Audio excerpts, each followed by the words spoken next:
All right. We are back for what is this, episode 4 of the Four, Small yeah. Business Hour. So we are back. All three of us are here. The last two episodes have been missing. First, me and then Tim. Ben has been the stalwart up to this point, but we are back for episode 4. All three of us are present. Today, we're going to be switching up the format just a little bit, trying to expand it and make sure that we're giving out good information for all the small business leaders out there. So, we are going to each be talking through two headlines that we believe are relevant to small businesses. We're going to do kind of a round robin as we go through what a section that we're going to call 6 headlines. And then after we do the 6 headlines, we each are going to have picked a single topic that is interesting and we think is worth talking about.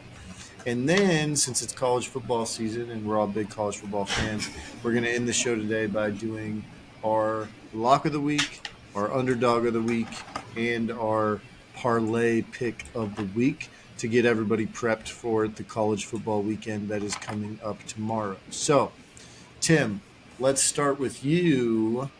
Give us your headlines. Yeah, so it's great to be back and back in the saddle with these two goobers over here. No, I'm just kidding. Nobody's a goober here. First headline that I've got. Yeah, we already started this off right, didn't we? First headline that I've got. I'm a big Shark Tank fan, and I think I found this headline on Fox Business and thought it was interesting. Start over.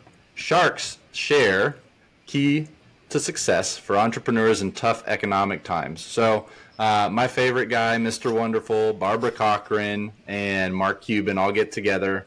They talk about expense cuts at small businesses. They talk about how businesses can run a little bit leaner, right? Using things like, believe it or not, process improvement. And then identifying even potential new income streams for businesses as well are key things that small businesses can be doing right now, specifically for entrepreneurs in tough times. The second headline that I thought was kind of interesting that I kind of wanted to bring Hang up for on, can I go today. back to that real quick? Sure. What is the takeaway that we think people should take away from what the shark said? Like, if you're a small business owner, if they haven't had a chance Yeah. to watch the video or read the article, like Yeah. what should they do with that information? Yeah. So the summary was basically there are a number of levers that you can pull as an entrepreneur or small business owner, but the big one is expense cuts, right? Like a lot of small businesses aren't complex enough to look at many other areas aside from cutting expenses. So things like unused software, I think is one thing that they mentioned. There's a lot of businesses that are out there that are using or paying for systems that they're not even using whenever they're trying to just, make it by. So doing an expense analysis, digging deep, figuring out, do we actually use this? Do we not? And cutting where you can is definitely something that you can do. Obviously, nobody likes to lay anybody off, but they talk a little bit about that, but kind of talk a little bit to employee morale that comes with that as well. The big takeaway for small Renegotiating businesses. vendors, Yeah, renegotiating vendors probably not a bad idea too. I don't know if they talked about that's that, but That's huge. They did not, but that is a great point. For us, I know we're a small business and we use, I don't know, anywhere from 15 to 20 vendors for different things as part of our business. Probably, if we were to actually sit down and map it all out, yeah, I don't know are where we you got that number maximizing? from, but we'll roll with it. It's a best swag. If you want me to do that, I'll Yeah, put that under no, other no, duties you're as good. assigned You're and good. and roll with it. But no, anyway, so long story short, it was a little bit shorter segment, the video that I watched with them in it, albeit entertaining because of the folks that were on it. But talk a little bit about how small businesses and entrepreneurs in tough times, like right now with inflation, interest rates, things like that, that are are tougher right now for smaller businesses. How you can kind of combat that, and expense reduction was really shouldn't be a surprise, right? But expense reduction is the biggest thing that they kind of hit on. Yeah. If I could say something on that, I think it kind of ties into one of mine, but I think what it really is saying right now is maybe not the best time if you're a small business owner to try to be expanding. If you're 50-50 on it, Mm-hmm. maybe, prevailing macroeconomic trends is, suggesting that you don't make that choice. And really now's the time to look internally and look at those opportunities, like you said, to renegotiate vendor contracts, to look at how you can be doing things more efficiently. And I always like to say that, cutting people and having layoffs is one of the last choices that you want to make. What you want to do is, find a way that you, for a process that needs 5 people, only need 4, and then reallocate that resource elsewhere in your organization to grow yourself even further.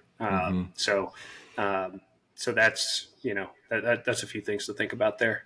Yeah, I would say also good.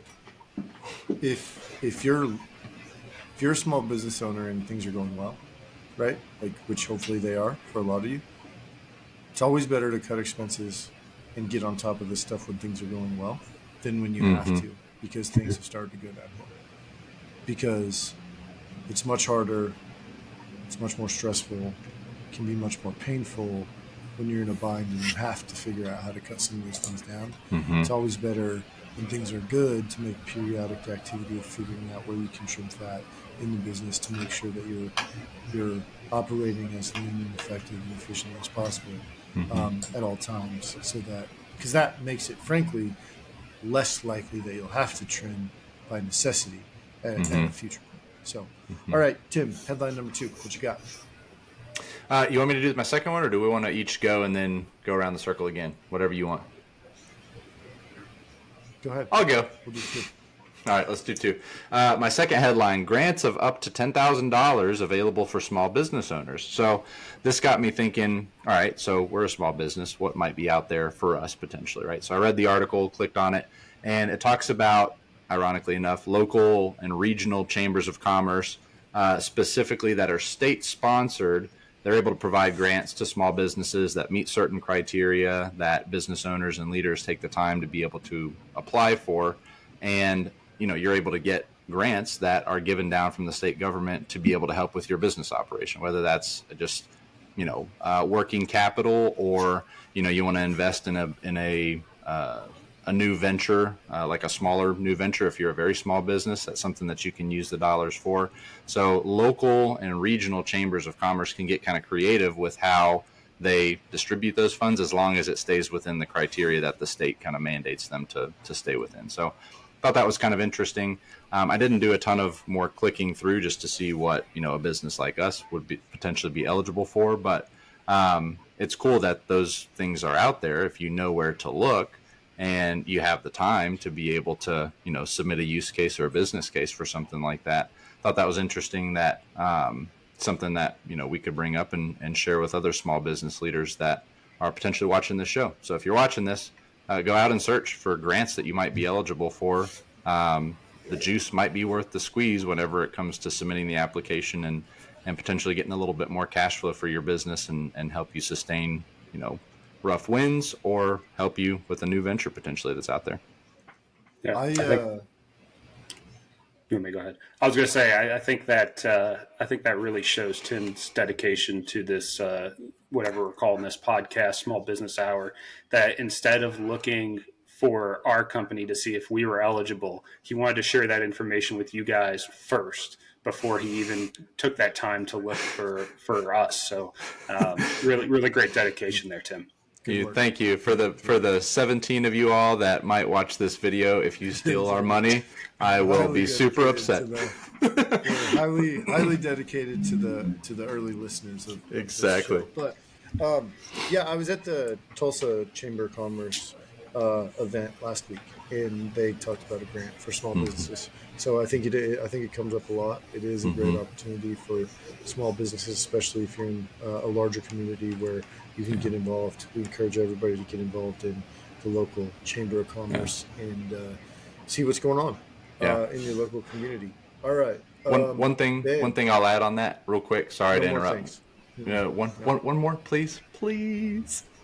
If you are a minority-owned business, or if you're a service veteran disabled business, make sure you check them out too, because there are opportunities that are not available to all, that you all could potentially benefit from if you meet one of those 2 criteria. So, all right, Ben, off to you. Yeah, it actually ties in well because my first article is around the Small Business Administration is launching new initiatives to bolster Native American owned small businesses. So there's new opportunities, particularly with two partners around the Black Hills Community Loan Fund and the Indian Dispute Resolution Services, Inc. That's going to provide additional opportunities for loans and entrepreneurship for Native Americans. I don't know the exact details on how to get started, but that is something worth looking I up if think you are. they're. I think they are. I think they're through. I think there's four Native American specific colleges Yeah, that apply for the grants, and then local entrepreneurs are right. supposed to work through the colleges to get resources and support in that manner. So essentially, it's promoting for the colleges to provide additional resources to either students, alumni, and or local community members who are entrepreneurs in supporting their businesses. So a good effort on that front. One of the colleges is Hastings, which is in Lawrence, Kansas, which is not far from where I'm at in Tulsa. So That's awesome. Do they say like anything about the amount, Ben, or any other criteria that is kind of a requirement, or just kind of high level stuff? They do say the TCSBA program will offer grants of up to $250,000 annually to tribal colleges and universities for a period of up to 5 years. Wow, that's pretty So, significant. That's awesome. yeah. Very So cool. it's definitely something to look into if you are of Native American heritage and you're a small business owner. There may be opportunities there. Then go into my other article. So this is the NFIB Small Business Economic Trends. This is actually data from September, but I think it just came out. So what they essentially do is they poll a bunch of small business owners throughout the country, and they say, how do you feel about certain aspects of the economy, the small business landscape, things like that. And so the high level numbers, just to kind of let people know where they're at. For the most part, there's a slightly negative change in terms of small business optimism. The biggest driver of that is really the economy, expecting it to improve, lower percent expected to improve, as well as worse credit conditions are considered on the horizon here. It goes into talk a little bit more, but again, kind of goes back to what we were talking about before. That in general, if you're feeling like that the economy is maybe not perfect for small business or for your good, you're not alone. Mm-hmm. There's a lot of people who are concerned about that, and in the small business world, that is. And so, going back to if you're thinking about expanding, but you're not sure, there could be inherent risks, macroeconomic risks that could derail those opportunities. So something to watch out for. Mm-hmm. I think the thing I would say to that, a couple things. One, there are things that you need to watch out for and be concerned with. But about a year ago, everyone was almost guaranteeing that there was going to be a recession within the next year. And the Right. economy has actually been significantly better over the past year than anybody really anticipated. So hopefully that trend keeps up.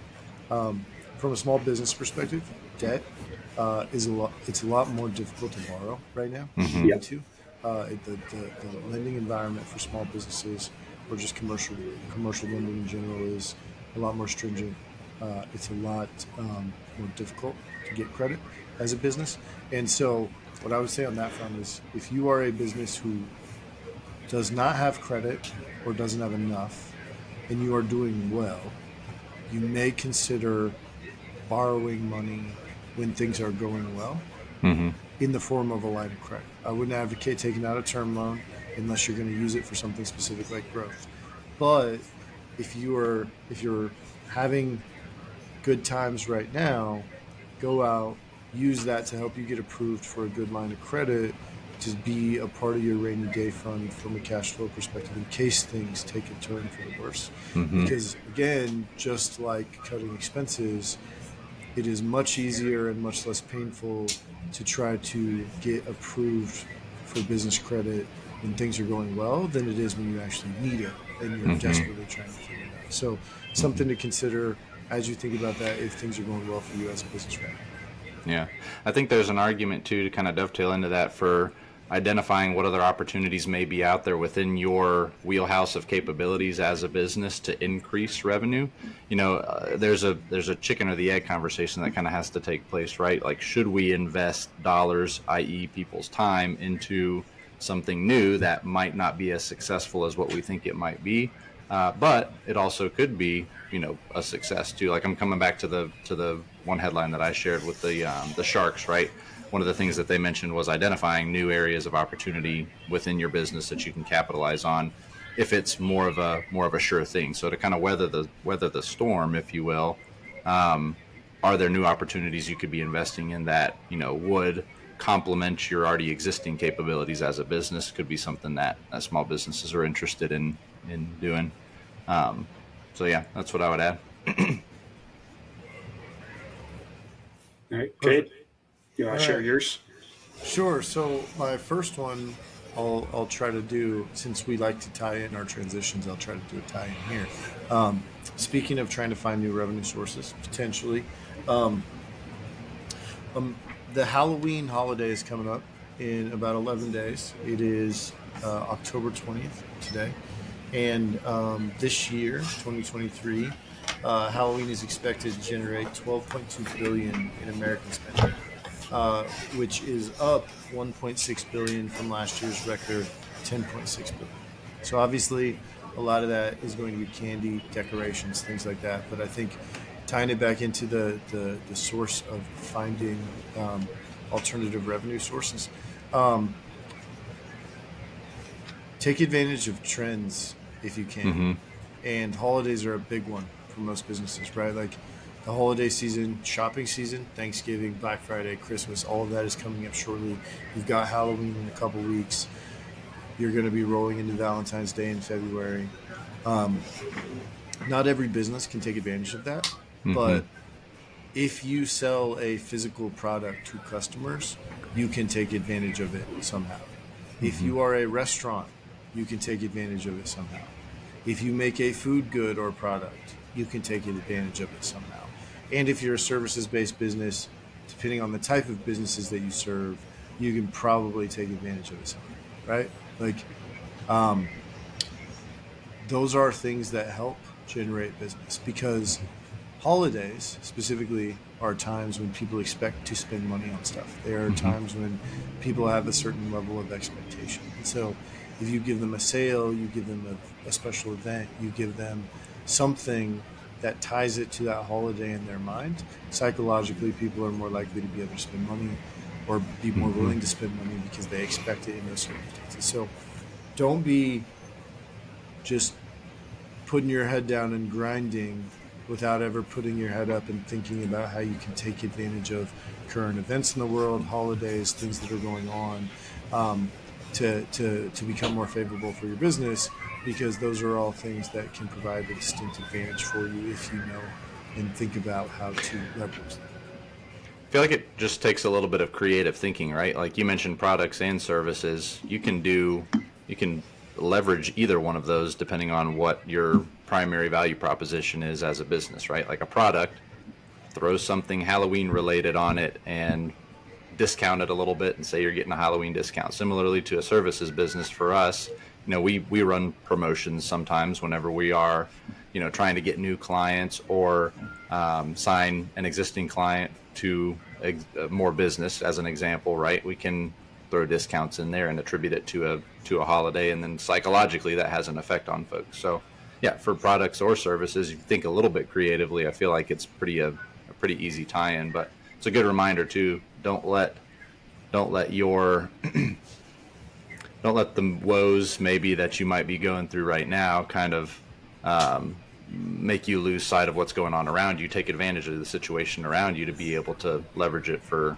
the better of your business. Yeah. One thing I'd say too is if you happen to have a small business where maybe your R&D cycle, to develop a product that could be suited for the holidays is, if you're too late, okay, that's fine. Let's get ready for next year's holidays. Let's Christmas. start thinking about Valentine's Day. Let's start thinking about Easter. Let's start thinking about Memorial Day, 4th of July. Some products that are being produced. If it's you're producing physical goods, it might take a while. So just get started early, and don't be afraid to think ahead, because pretty soon they're going to be here before you know it. Especially if you have your head down, just working and grinding. Yeah, I mean, if you sell physical product, like just do a holiday sale or promotion. That's another way. Yeah. Making themed products would be a great way to do it, but you may, to your point, might not have time to build something in that amount of time. But you can always do a holiday sale, right? Like get people to give it as gifts, get people to bundle them, whatever. If your services like us, right? Like we could very easily do. We haven't actually talked about doing this, so maybe we should take our own advice. But like we could do hey, if you're a retail business, we'll help you prepare for our holidays. Here's a month free in preparation for Black Friday and then the Christmas shopping season, to figure out how to streamline your operations and look at data from last year's sales to make sure that you're stocked up appropriately based on what's most likely to sell, right? Or something like that, right? Like you can think about it and come up with ways to take advantage of that. And that's probably a great way to drum up more business of what you already do. It may not be a brand new revenue source, but it's going to expand revenue options because you're taking advantage of the things you already do. So, okay. Headline number 2. Walmart, Costco, and ShopRite are all taking actions that are counterintuitive to what we have seen in that space over the last few years. Walmart recently removed self-checkouts entirely from some of its stores and is redesigning others. Costco is cracking down on card sharing by staffing in its self-checkout lines. You know how the cards have to they have to check in with those. And ShopRite, which I don't actually know what ShopRite is, I'll be honest, it's probably a regional It's a thing. New Jersey-based Okay. grocery store. But they brought cashiers back in stores. So we are seeing trends away from the self-checkout kiosk. There is a few things that are driving that. One, according to a 2021 survey, 67% of customers say they've experienced issues with self-checkout. They're relatively expensive to maintain, although they can be cheaper than full-time employees when you have to manage multiple full-time employees. But one of the biggest drivers that has caused this shift is theft. An enormous increase in theft at grocery stores has made self-checkout lines, where it's much easier to get away with theft and pretend like you are checking out, become less and less desirable because of the massive increase in theft that is happening across the stores. So I think so what's the lesson there for small businesses? I think the first thing that I think about is don't just adopt the latest emerging technology without really thinking through how it applies to your business, right? So automation in general is a great thing, but there are some instances where it either provides opportunities for bad actors, it doesn't have the necessary human touch, or it will miss some of the key requirements because of the nature of automation, and it's not going to be the most advantageous decision. And so I think what you can see here is from McDonald's automating things with robots to manufacturers to self-checkout lines in grocery stores. Over the last few years, everyone, and self-checkouts predate the last few years, they've been around for a while, but everyone started to adopt that model thinking that that was the way of the future. But I think they didn't necessarily fully account for some factors, including human nature. And unfortunately, in some instances, human nature is, if you're given the opportunity and it's easier, you will steal. And when those things happen, that cuts into the margins of what you're trying to do and makes what you might be gaining from self-checkout less profitable. So I think we tell people a lot, we're talking about the latest buzzword that's out in the marketplace, to really think through the use case and how it works within their business models. I'm not saying that self-checkout is a bad thing, but I think everything from store location to the typical customer persona of who shops at that store. All of those things have an influence on whether it's going to be a good thing or a bad thing. And so you have to be really mindful if you're going to spend a lot of money on technology or advancement on whether it actually makes sense for your specific business in your specific location and your specific customers, and not just jump on the latest trend that is supposed to make everything work a little bit better. So that's my thought on that. Yeah. I think what's going through my head is many times, like for a small business, specifically whenever it comes to technology, I don't want to put a number on it, but the number that's in my head is 8 to 9 times out of 10. Some of the technology that some of these bigger stores are using, specifically like with the self checkout stuff, it probably won't apply to small businesses because they probably can't float the cost that it would take to put in, one of the self checkout stations. Like I'm thinking about like an Ace Hardware or something like that here in town.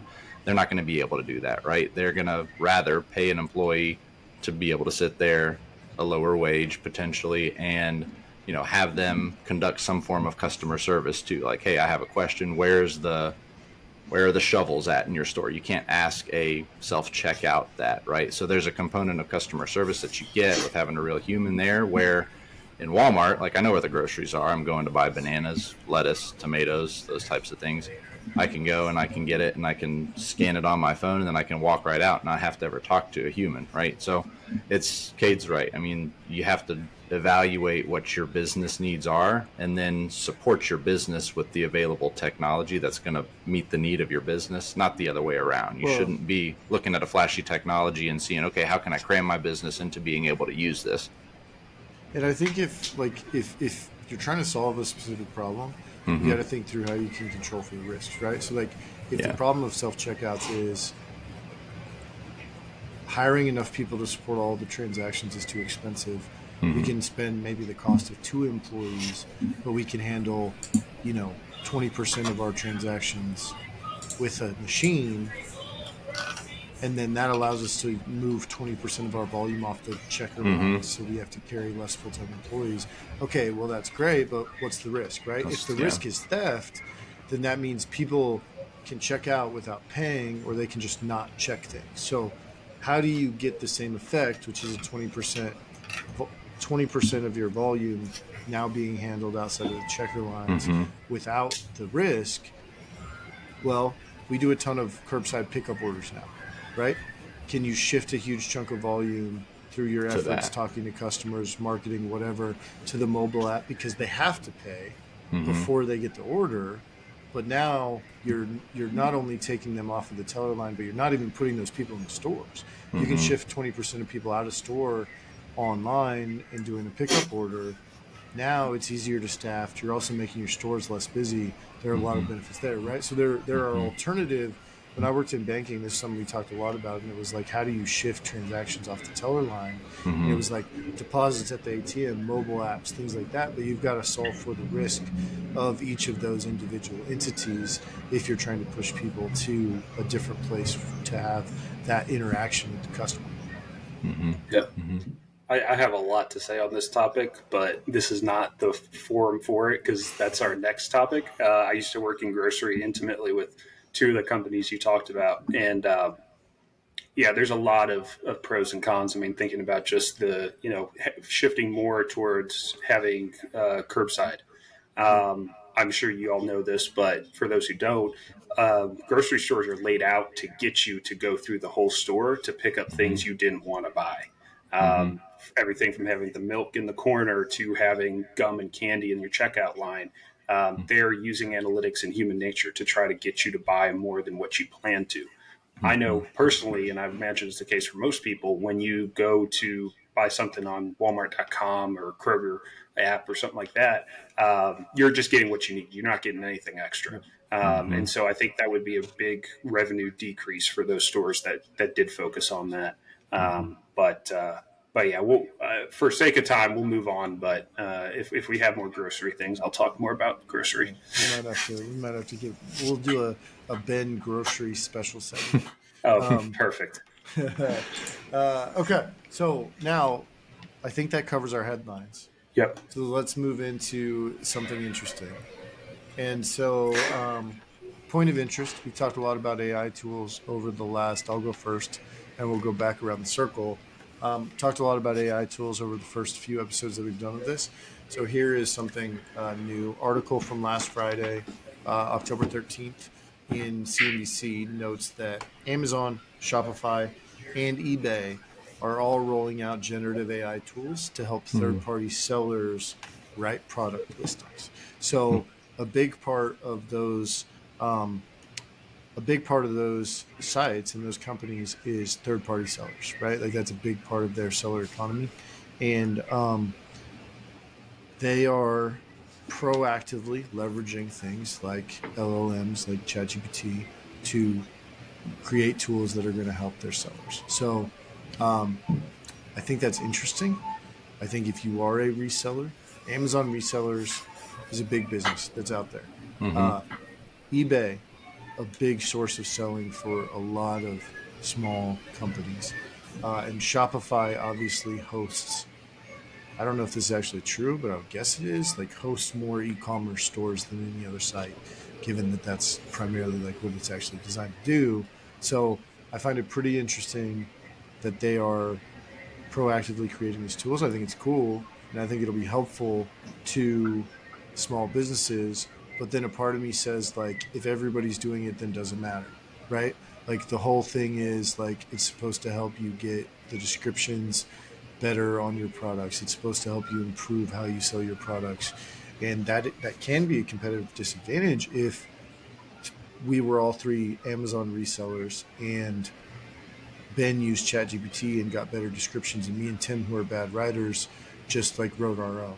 And Mm-hmm. then Ben's was the one that sold more. That would make sense. But if all three of us are doing it, then Mm-hmm. again, does it matter again, right? Or is it back to just kind of putting everybody on an equal playing field, on an not evil, equal playing field, Mm-hmm. and it doesn't matter. I don't know. That's an interesting thing for me to ponder. Is like if everyone is doing it, how do you get your like these tools are meant to help, but when they implement tools like this, do they actually do something good, Mm-hmm. or do they take away a source of competitive advantage for those who had already thought outside of the box to use tools like this, and now they're bringing the people who had not created a competitive advantage for themselves, they're bringing them back to a level playing field with those who had outcompeted them up to this point. Mm-hmm.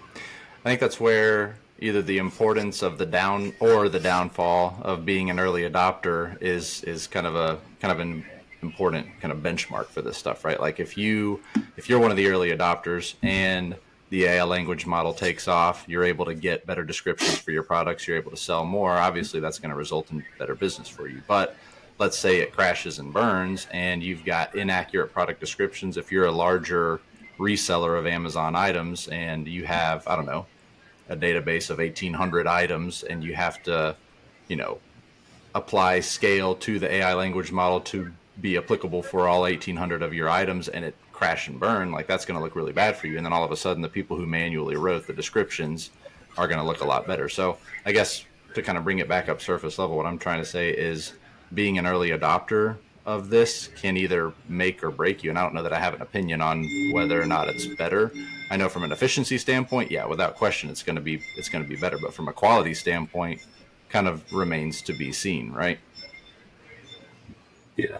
What I was going to say is, as far as basically democratizing this advantage, I think is essentially the essence of your question, Kate. Um, I think that's just business at the end of the day, right? I mean, everyone has a unique product offering. They have a unique reason why their product is better than others. If your unique product offering can be commoditized, then this is a risk you just run. If you can have the unique piece of your product be unique enough that it can't be commoditized, then you have a much stronger advantage. It wouldn't be like a first mover advantage, but it'd be essentially a competitive advantage that would persist. And so I think at the end of the day, what we're just seeing is that the people who were using this technology, a commoditized technology that could easily be replicated in this ecosystem, are just kind of coming back to normal, and everyone's now able to do that. And so, that's just business. That's Mm-hmm. life. just because you have an advantage doesn't mean it's going to be an advantage forever. Yeah, no, I think Ben, I think you're 100% right. Not Tim, just Ben. But Thanks.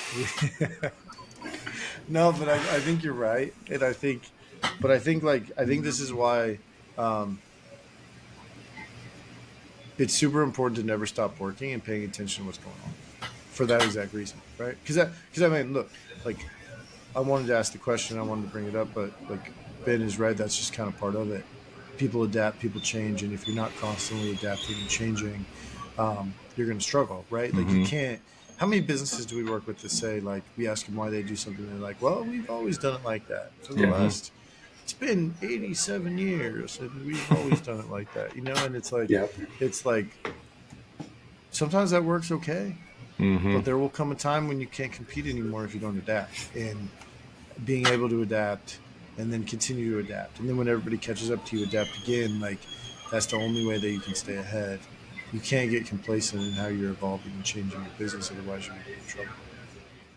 I just think of the Bear Grylls memes when you're like improvise, adapt, overcome. I was trying to do the Titanic old lady quote. Is it 87 years? 85? How long is it? Oh yeah, I know Where what she's you're like, talking about. it's been 85 years. Yeah. I don't remember how long the actual time period is, but Yeah, that sounds about right.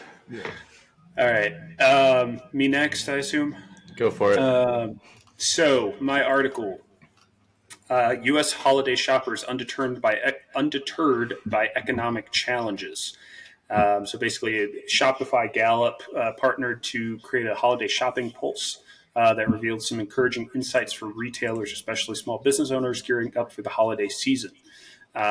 So it basically said that 74% of holiday shoppers plan to spend as much or even more on gifts this year compared to the previous year. That's not what I want to talk about. What I want to talk about is they identified a distinct group that's leading that charge in holiday spending, Gen Z. As for those who don't know, Gen Z is predominantly is comprised of people. Everyone argues where exactly the cutoff is, but like 1996 and later is usually what I see. So think 27 years old and younger. We won't even talk about the generation after that. I think they've got a name too. But So are you Gen Z, man? You're no, Gen so Z. I'm You're just barely a clearly millennial. not. Ben's a millennial. So what they were saying is okay. So I guess they didn't say it was specifically Gen Z, but adults aged 18 to 29 are the most enthusiastic spenders this year, with 37% planning to outspend last year's budget. All that to say, we're young millennials for the most part. I think I know I am, but in terms of small businesses that might be looking to target this new demographic, this new generation, Gen Z, or even young millennials, what sort of business decisions and adaptations should they be thinking about?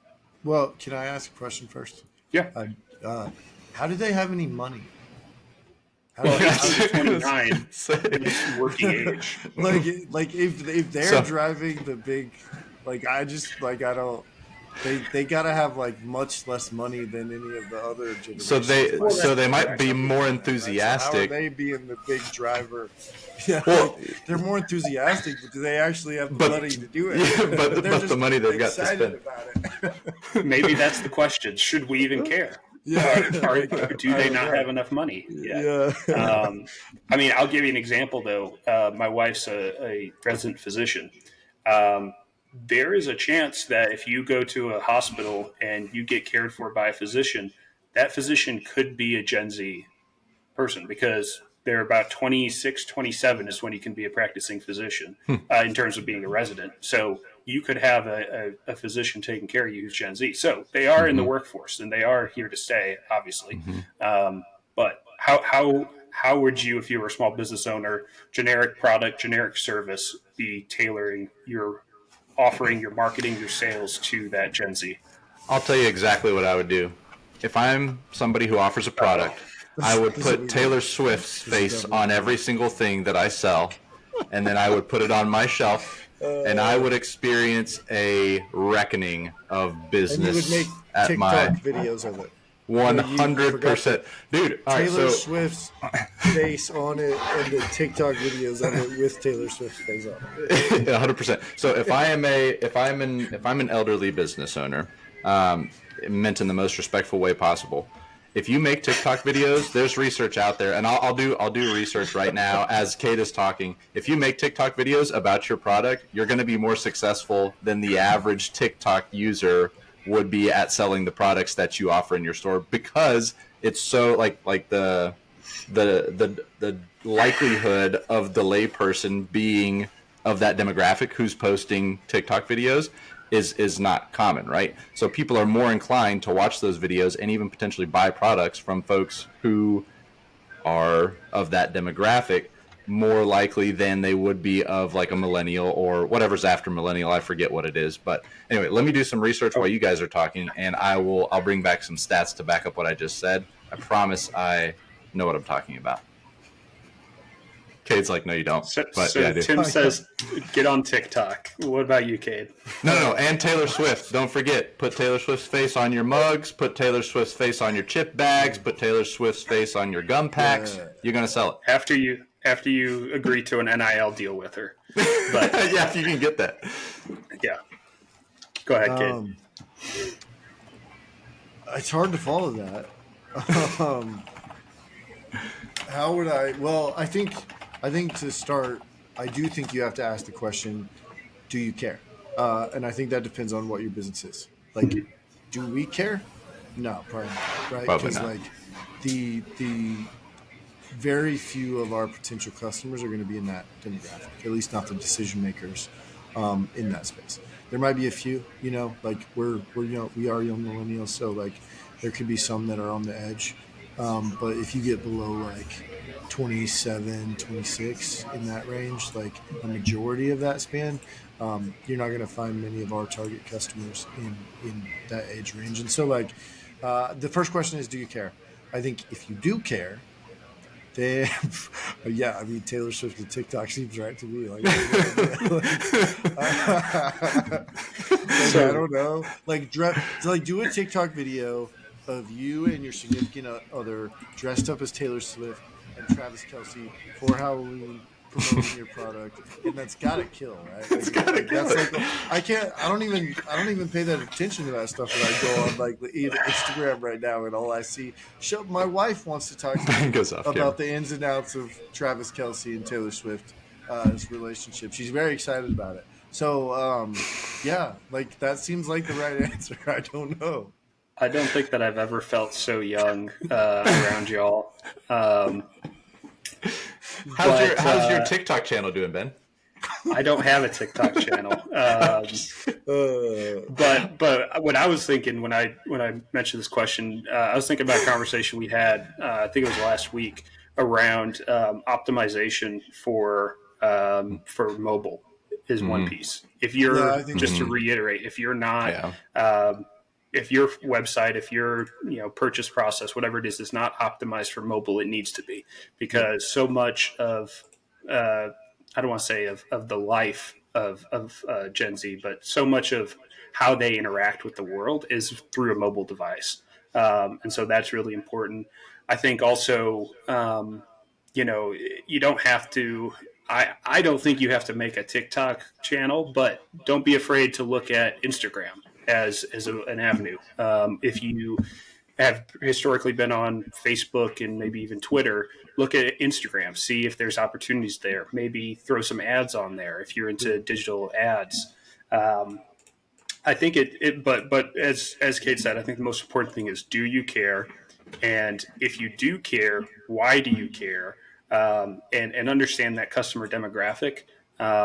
There's a lot of opportunity there, but and if you do it well, you're going to take advantage of it. If you do it poorly, then you could make your brand look pretty stupid. So just tread carefully and do your homework. And that's what I would say. On a serious note, I do think Taylor Swift and TikTok would work somewhat, for the record. But like on a serious note, to Ben's point, you can't sell to them if you don't meet them where they are. And where they are is Instagram, Snapchat, TikTok. Yep. They're more likely to consume YouTube than they are cable TV, right? Like there are ways that they are going to interact with the world that are significantly different than what we have done. And we're only, 5 to 10 years older. But in that space, there are things that are significantly different. And so you have to meet them where they are if you want to sell to them. And if so, you've got to think about what products of yours are they interested in? What products of yours are they interacting, and how are they interacting with them, right? When they choose to do so, and then go meet them where they are and remind them why they want to interact with your product. Like that's probably the best way that I could put it. You should have all of that information available to you in your business and your systems. So like really try to understand that and then go after it. Yeah, fundamentally, it's knowing your market, right? Who it is that you're marketing to, knowing the systems that are out there to be able to market to them that are going to lead to the, results that you want, and then going and doing that, right? All right, so I think I am next. So I will commit. I know I didn't come up with some TikTok numbers in response to what I just said, but I'll commit to the next small business I'm hour. shocked by that. Well, I'm I've got an shocked article that you here that didn't find it. Well, no. shocked. So are you shocked? I am shocked. Yeah. Thanks for the clarification there. I'm going to come to the next small business hour with some more social proof about the bold statement that I made regarding the elderly demographic on TikTok, and we'll have some dialogue around it. So, don't forget with respect. With utmost respect. Yeah, all right. We're not going to go down that road. All right, my article came from the Washington Post, and the headline is "Fed should stop rate increases with U.S. small businesses struggling." Right. So, as it is right now, so many small businesses are struggling with access to capital. I think we touched on that a little bit ago. Since last year, this was an interesting stat that I read. Central Bank has raised the benchmark rate over 5 points. And raised it again, obviously, this month somewhat. There was also an economist poll that I caught that indicated a lower likelihood of a recession within the next year is kind of out there, right? And Ben, I know you touched on that a little bit.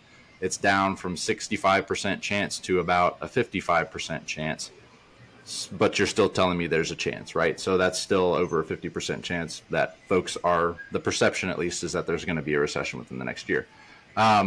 With so many small businesses being more that family run operation type feel, right? The gap between business and personal is much more narrow. It's much closer, right, than at large corporations that can absorb margin deficits and, even for a lengthy period of time, right? So obviously the primary reason to kind of bring this all back full circle, and I'm going to ask a question, primary reason that the Fed hikes interest rates is to curb inflation, or so they say. Right, we could have a conversation just about that in and of itself. With inflation somewhat leveling out for the month of September, I think I read it was like 0.4% or something, compared to the 3.7% that it's been over the last 12 months. One would argue, I should say, that inflation is potentially starting to normalize. Like I can go to the grocery store now. This is a way overgeneralization, but I can go to the grocery store now and I can know about how much a carton of eggs is going to cost. Whereas in the past, I had no idea. I could pay $8. I could pay $3. It could be any one of those. My question is, how can these smaller businesses continue to stabilize with even more potential rate hike increases, at least through the end of the year? And how does that look in the grand scheme of things from an economic perspective? I know that's a pretty vague and broad question, but to summarize, with more rate hikes, yeah. Well, I was going to ask a clarifying question, never mind. But I think one, I think I have lots of thoughts on this. So first, just because inflation is stabilized doesn't mean anything other than it's not going up as fast as it was before. Right? Exactly. Like the increase in it's prices, not done. Yeah. Prices do not go down, right? Like they still go up, actually. They just go up slower. At a slower rate. They've done. So if 2 years ago a gallon of milk cost $4 and now it costs $6, It's not going back to 4. It's going to 610. It's just not. It's not going up as fast, right? And so, I think that's part A. I think that people don't really understand when they hear inflation is decreasing. That doesn't mean prices are going down. That means they're not going up as fast. I think from a macroeconomic trend perspective, this is just my opinion, and there are people who know monetary policy a lot better than I do, but I think getting inflation under control is of utmost importance given where we've been over the last couple of years. And then also, in addition to that, with what's going on in the Middle East, with the low levels of our oil reserves right now, the cost of fuel, there's a really, really decent chance that the cost of fuel is going to see extreme hikes in the near future. And if that happens, that is what transports all of our goods, all of our imports and exports all over the country, which means everything goes up because getting everything to where it needs to go gets much more expensive. So I think that you have to do everything that you can, understanding that there might be inflation due to causes you can't control around the oil supply. Like, you can't also allow other sources of inflation to go back up. So that's opinion one. Of course, we'll probably print a bunch more money having to do with this conflict in the Middle East anyway, so it may not matter. But that's a different conversation. As a small business owner, what can you do? That's a hard question to answer. Obviously, the rate environment isn't favorable. Inflation is negative on your supplier. Your cost of goods sold goes up. You've got to increase your prices. That can be difficult. That can make it hard from a client retention perspective, depending on what you do. Especially if you do something that's maybe considered not critical. I think the best advice I could give is be aware of what's going on and try to, as best you can, like, anticipate it and make intelligent decisions based on it. But I think this goes back to something we talked about earlier in the show, which is like, if things are good right now, cut expenses, like get lean, maybe take out that line of credit, like do the emergency prep while things are good, because it gets a lot more painful when they're not. And I'm not saying things are going to go bad. I hope it doesn't. But from a purely inflationary perspective, the rate environment is unfavorable, but at the same time, you've got to keep inflation in check.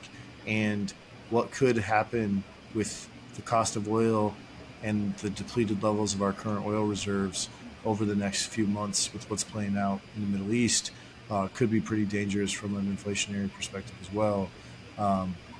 So, yeah, I don't know that was a coherent thought, but that's my thought. No, I think it comes back to what you shared before on a risk perspective. Like, you've got to know how much risk you can tolerate. And so that's point number one. Point number two is don't wait for the storm to grab an umbrella, right? Start grabbing your umbrella before the storm's there, and then you can figure out what that looks like whenever the storm comes. But the more prepared you are in advance, the better off you're going to be. Yeah. Before this call, the three of us were talking about something different, and Kade had a quote that I'll repeat. He said, "Ben, if you are able to make anything about financial analytics or analysis, you will make it about that." And I'm going to validate that quote right now. The thing that you have to remember is that in any economic situation, there are positives and there are negatives, and there are issues and there's opportunities. So yes, right now is a high rate environment because of these Fed hikes. But what is it also? It's also an opportunity to make sure that if you have funds on the side, if you have cash on the side, you have opportunities to either put it in a savings mechanism. If you saw me looking to the side earlier, I was checking a mailer I got from American Express, which is a very common. A lot of small businesses use American Express for their cards. 4.25% on savings right now, which is higher than I can ever remember. You can look at bonds if you have the long-term outlook and they have the opportunity there. there are a lot of opportunities to take advantage of a high rate environment. Now, this is more of a financial as opposed to focused on small business, but there are other opportunities there. Otherwise, I agree with what Kade was saying, which is, you have to be careful with how you spend your money and where it's going, as you always do, but especially so in these kinds of times. So, Full disclosure, I am not a tax professional. yeah. With that being said, the penalty you pay the IRS for not paying your quarterlies as a business owner and only paying your taxes at the end of the year is much smaller than the interest rates you can get on savings accounts right now. Just a nugget for anybody out there who's paying quarterlies and might be interested in that information. Yeah. And Brewster Consulting does not condone tax evasion in any form. It's not tax evasion. It's not tax evasion. I'm just saying we're just not condoning it. We're not condoning it. Technically, we don't condone it, for the record. But that is not tax evasion. That is just working within the rules that is laid out by the IRS. As 100%. far as I'm aware, and if I'm wrong, then totally ignore me. Well, let's move into the next segment. I'm just kidding. Ben had something else to say. No, I didn't. Oh, okay. No. Never mind. And nothing of what I say constitutes professional advice. This is just my thoughts, as will our next segment. We'll tie it there. So we're going to be talking. This is also not financial advice. Yes. All right. This is not. We are not recommending to do this. We are going to give you. This is the fun part of our show. We are going to give you our picks for the upcoming weekend of college football on October 21st, which is tomorrow. This will be week 8? Week 8 of the college football season. We are going to have a lock of the week. We are going to have an underdog of the week. We are going to have a parlay pick for you to see who is the winner. Once again, we are not financial advisors. We are not experts. We are not telling you should bet your money in this area, but if you were smart, you might listen to us. We're not condoning it, but if you were smart, you might listen to us. And Ben went 6-2 last week. I was going to say, for the record, Tim and I both went 6-2 on our picks. If you watched, I think that was episode 2. So we did pretty well, and all of those except for one was within plus or minus 3. So we weren't picking, 24-point favorites to win. So, So who knows? Past performance is not indicative of future performance, but you never know. So who wants to go first? Should we start at the top? Sure. Right. Start at the top. Kade. I will give you my lock. Wait, is this a money line lock or just a lock? Same thing, right? Well, what I was trying to say is it's not like we're betting, -3 on them. We're betting them to win straight up. Yeah. Oh, well, mine wasn't. Mine was actually betting the line. But, yeah, we could do a... I'm sorry. Okay. Whatever works. Okay. Whatever. Because I picked a favorite for my lock of the week. Okay. So it doesn't matter. My lock of the week is... Well, it has to be the line. Because if we did money line, then you would just pick like a massive favorite that was obviously... Like you'd pick like Alabama against Middle Tennessee. Like that's... That's gotta be the line. That's why I was confused because I said so how big of a favorite can we pick here? Isn't Alabama playing actual Tennessee? Yeah, they're playing actual Tennessee and are barely favorites. I'm just talking about but go ahead, Kade. Why don't you just give us your lock? All right, my lock of the week: Ole Miss -6.5 against Auburn. That is on the line, not the money line. Although you could take it and make less money if you do the money line. But I don't think Auburn's that good. I feel bad. We have a client who went to Auburn, and she seems great, but I just don't think Auburn's that good. I think Ole Miss is pretty good. I think Ole Miss really should have beat Alabama. They did beat Tulane, who was pretty good. I just think a touchdown is not enough. I would have Ole Miss about a 10 to 13 point favorite, somewhere in that range. I think there's a better chance of them blowing it out than I do of Auburn winning. So I got Ole Miss minus 6.5 as my lock of the week. Okay. So for me, there were a few different options here, right? I looked at Army versus LFU in Death Valley, night game in Baton Rouge. Heard that's a crazy ruckus environment. Hardest environment in college football to play in is what I've heard. I also looked at UCF and OU. With UCF, I think they gave up almost 500 yards in 2 of their past games, which is absolutely ridiculous. Also looked at Washington, Arizona State, with Michael Penix playing as good as he's been playing, but I'm gonna have to go. I'm gonna have to go with Texas, and I'll tell you why. Texas and Houston. Steve Sarkisian looking for some revenge after Texas and OU 2 weeks ago. They had the bye week last week. I don't know if you guys saw Dana Holgerson's comments before the season, just about how unhappy he is with Texas leaving the Big 12, going to the SEC. Excuse me. UT coming off the loss to OU in the Cotton Bowl.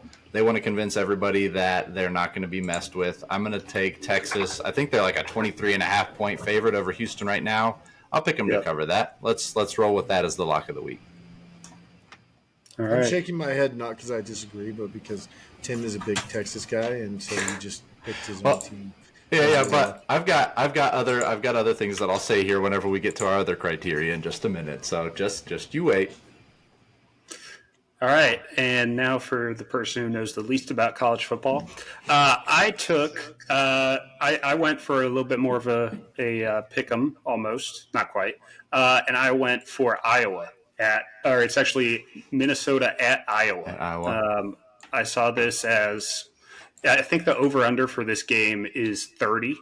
So they're expecting like a 17-13 kind of score here.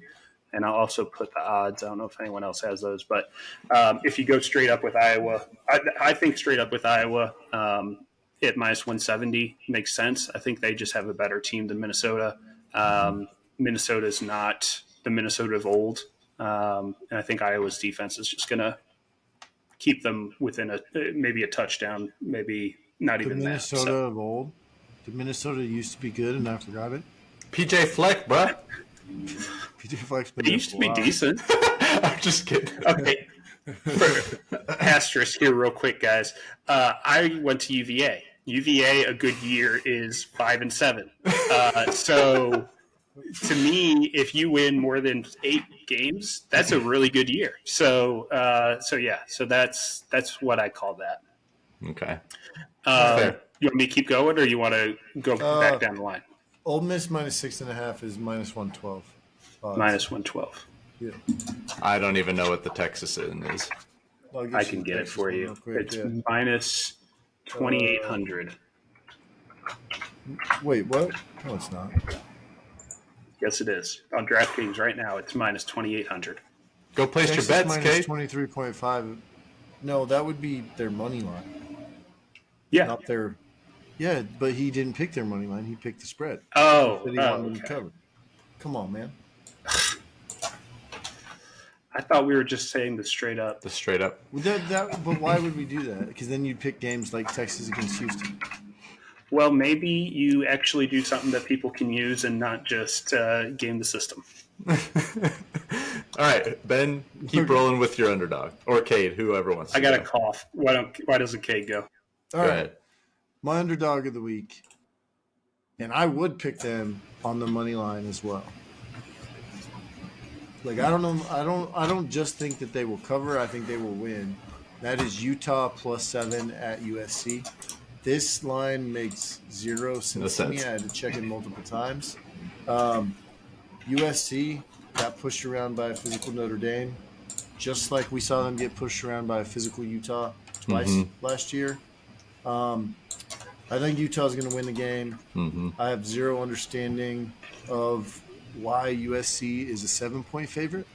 I think it's in LA, so maybe I can see 3, which is basically means a pick 'em and then you give them home field advantage. But USC being a 7-point favorite makes zero sense to me. I got Utah not just covering the plus 7, but winning the game straight up. Okay. So the rule here was that the line had to be plus 3.5, right? That's a pretty close line. And I've got a pick that I don't know is going to be popular with you guys. I'd love to hear your thoughts on this one. So Penn State is at plus 5 right now against Ohio State. Notre Dame exploited Ohio State a few weeks back, right? I think that was like a 17-14 game. I forget what the line was on that. That's Notre Dame should have won that game. Yeah, they should have. That's been Ohio State's only real competition this season. You look at a one-loss Iowa team who got shut out by Penn State defense 31-0. Penn State also stomped on West Virginia, I think, to open up the season. And West Virginia's kind of been a little bit better maybe than folks have expected. So I'll take Penn State at +5 all day long against Ohio State just because of the shortfalls I think that Ohio State has. And I just don't like Ryan Day's attitude, if I'm being honest with you. So give me Penn State over Ohio State in Columbus.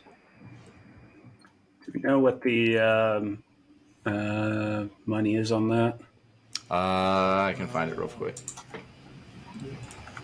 Hang on. So let's see. I'll get it here in a second. I really don't like that all of Fox's big games are now at 11 Central, noon. Yeah. Eastern. So like all the biggest games that if Fox has the rights to that conference, all the biggest games are not night games, and I don't like it. Yeah. It is so Penn State. It's now 4.5 at least on DraftKings. Oh minus yeah, it is. 110. Minus 110. Still 5 on ESPN. Well, yeah. the straight up is 164. Yeah, but did he pick them to win or did he pick? Yeah, them that's the underdog pick, Underdog, isn't it? Yeah, okay. I'm picking Penn State to win. Yeah. Well, you could pick them to cover or to win. Yeah. Okay. Yeah. Okay. All right. My pick is going to ruffle some feathers here as well, mostly because it's the exact opposite of someone else's pick. And I am going to take Auburn straight up against Ole Miss. Hugh Freeze coming back with a vengeance. Exactly. Yeah, I think I haven't been impressed with Ole Miss. Maybe that's stupid.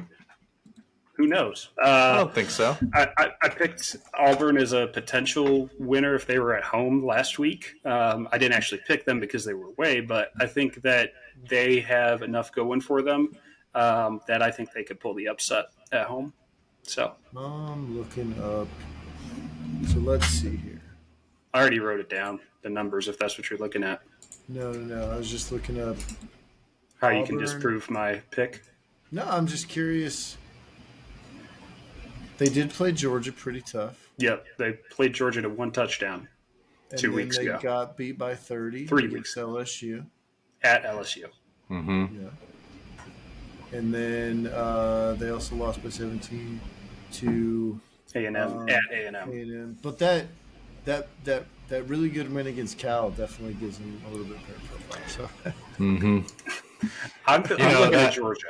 They kept crazy, awesome Cal team. Yep, they're great. Hey, those guys are coming to the ACC. Don't y'all be mean to them. I'm not going to talk too much crap because if I do, then they'll undoubtedly Auburn will win, and then I'll have to eat crow next week. But we'll see. So okay. Parlay time. All right, so I'm the only one who time. hasn't gotten to go first, so I'm going to go first on this one. Okay. Wow, Tim is. I didn't go first. Oh, you didn't? I thought you did, Ben. Sorry, you go first then. No, it's fine. You go ahead. No, all right.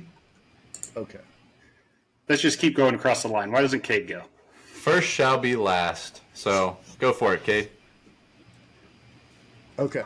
All right. So my parlay is a 3-team, all money line parlay. Okay. I am picking all 3 of these underdogs to win. Just so you know, if you bet $100 on this parlay, it pays $2,166.78. Can you give me the plus or thing? Can I give you the what? Was it 2216? Was that what it was? The odds are plus 1964. 1964. Thank you. Yeah. All Oh, right, go they've ahead. actually shifted a little bit, but since so right now $100 bet pays $2,064.48 at the plus 1964. So my bet is I already told you about Utah, so Utah to win straight up, and then I'm in agreement with Tim. I got Penn State to win straight up. For the record, I'm not saying that I think all three of these teams are going to win, but I would pick Utah to win straight up. I'm on the fence about Penn State and Ohio State, probably 50-50, which makes it worth betting Penn State the underdog on the money line. And then the third one is my alma mater, Oklahoma State at West Virginia. Last time I checked, we were a 3.5 point underdog. That is the Really? smallest line in our favor in the last 3 weeks, and we beat both KU and K State. We seem to have a little bit of momentum. It is in Morgantown, which is tough, but we haven't lost in Morgantown since 2013. They are coming off a brutal loss to Houston on a Hail Mary last Thursday. They had some good momentum, and then that shook them up a little bit. It is not a night game, which would make Morgantown a little bit scarier. Right now, the line is -3 West Virginia. So I am taking us to win that game. So I got a 3-team. All of these straight up pays 1964 odds as of right now. That's my parlay pick. That's pretty good. So I took it a little bit more in depth. So I picked an over under. I picked a cover, and then I took, I think, 2 money lines is what I believe I picked here. So I will revisit the Texas and Houston. I'm going to take the over at 60.5. I think was the last line that I saw. There's going to be more than 60.5 points scored in Texas versus Houston. Houston's defense is abysmal. Texas offense is playing really well. I think it's going to be over, especially if the line's at like 23.5 is what we had earlier, right?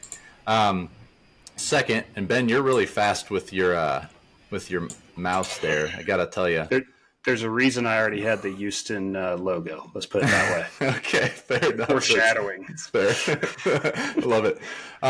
My second leg of the parlay, Washington State, who was actually sneaky good against Oregon State a couple of weeks ago, to cover at +20 against Oregon, who's coming off of their big loss at Notre Dame. Is that line really 20? Yeah. So I think Washington State's going to cover that. Oregon is at home, if I'm not mistaken. So what? Oregon That's worth lost 3. to Washington, for the record. I'm USC sorry. lost I'm to sorry. Oregon. I'm sorry. Yeah, that's right. Oregon and Washington. Sorry. Yeah. So I'm taking that line. I'm taking Washington State to cover +20 against Oregon. I'm also going to take Utah on the money line against USC at home. I think Utah wins outright. And then I also picked Tennessee to cover +9.5 in Bryant-Denny. I think Tennessee is a little bit better than folks are letting on. I don't think they should be a 9.5 point dog. I was with you until the Tennessee pick. I think the other ones are pretty good. I don't know. So Tennessee, with them beating Alabama last year, like Alabama's got something to prove, right? Do you know But what I think- that pays? Do you know what I this have pays no to- idea. Sorry, No, No, you're good. I tried to look it Real up. quick. Yeah. Look and see. I would be really interested to see what it compares to yours. Tennessee just to cover, right? Yeah, just to cover 9.5. Okay. Utah straight up though, Utah straight up. Yep. and Texas to, or no, you picked the over in that. I picked the over 60.5 is what the line was last I looked, or the over under. Sorry. All right. And then what's the last one? Utah straight up. Utah straight up. Yeah. Utah money line. Ooh. All right. You ready? $100 bet. Utah. So the odds on this are plus 2286. So $100 bet pays $2,300. $386.55.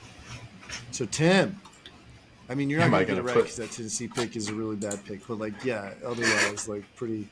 Take that pretty one out. brave. Take that one out and see what the odds are. Take that one pick out. If you drop Tennessee, it's plus 1150. Okay, see, it goes down less than half. So, yeah. Maybe that's a bad pick, but I like them to cover. No, we're gonna. You could be right. We'll see. We'll find out. All right, Ben. All right, Ben. Take us home. I'm gonna hit the copy button on these two and put them right over here because I'm taking the under on that game. Taking the under? No. I'm taking the under on that game. So if you combine the over-under as well as the line, the implied score is 42 to 18.5. Mm-hmm. I think if I'm looking at historical games, I think either Texas destroys them and it's something like 42 to nothing, 42 to 7, 49 to nothing, or it's close. And if it's close, I don't think Texas gets out to more 60. than 28. So if Texas doesn't get out to more than 28, then I think there's no way they get to 60. I think that number is just a little too high. So I'm taking them. Then I am going to, since y'all picked your one of your favorite schools, I will take not my main school, but my secondary one. Whoop, not that. I'm going to take Duke plus 14.5 against FSU. I think people aren't, I mean, they are ranked, but I don't know if they're still getting enough credit, even going at FSU. That line seems really big, too. I bet that's a really close game. Yeah, I don't see this going, any more than a touchdown. For reference, Duke kept Notre Dame to a touchdown. Mm-hmm. So, yeah, that's a huge benchmark. So I think Duke plus 14.5, and then I am also going to take BYU plus 3. And they are against Texas Tech. So sorry, Mitch, if you're watching this. No, Mitch is Texas A&M. Sorry, Mitch is Texas A&M. Not Tech. Yeah. So probably doesn't need an apology for picking against Tech. Yeah, but yeah. So I think plus 3. I could see. I was actually going to take them as the underdog. The line opened at plus 4.5, but it moved to plus 3. So we need to be at least plus 3.5. So I said, okay, fine, I'll pick something else. But this is my little 3-leg parlay. I'm not very good at making parlays, to be honest, because plus I'm only $5.95. So a $100 bet pays $695.79. Yeah.